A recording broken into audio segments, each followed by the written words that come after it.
ജീവിതം ഒരു ട്രെയിൻ യാത്ര പോലെയാണ് എന്നതാണ്. ട്രെയിനിൽ ആളുകൾ കയറുന്നതും ഇറങ്ങുന്നതും പോലെ നമ്മുടെ ജീവിതത്തിലും ആളുകൾ വരികയും പോവുകയും ചെയ്യും.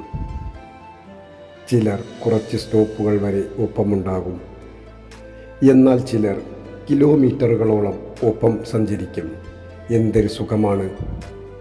ചിലർ വിട പറയാൻ പോലും ഇട തരാതെ ഇടയ്ക്കെപ്പോഴോ ഇറങ്ങിപ്പോകും. എന്തൊരു സങ്കടമാണ്!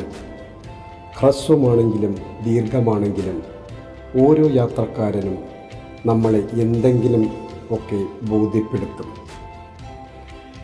എല്ലാവരുടെയും ഒരേ യാത്രയല്ല എന്നതാണ് അതിൽ നമ്മൾ ബോധ്യപ്പെടേണ്ട ഏറ്റവും വലിയ പാഠം. ഓരോരുത്തർക്കൊപ്പവും എത്ര ദൂരം സഞ്ചരിക്കണമെന്നത് നമ്മൾ തിരയണം. ചിലരെ പാതി വഴിയിൽ അവരുടെ അടുത്ത ട്രെയിൻ പിടിക്കാൻ നമ്മൾ അനുവദിക്കേണ്ടി വരും. ഓരോ വ്യക്തിക്കും അവരുടേതായ ജീവിതപാത, ലക്ഷ്യങ്ങൾ, സമയങ്ങൾ എന്നിവ ഉണ്ടെന്ന് അംഗീകരിക്കുക. എല്ലാവരുടെയും യാത്ര നമ്മുടേതുമായി ഒത്തുപോകണമെന്നില്ല.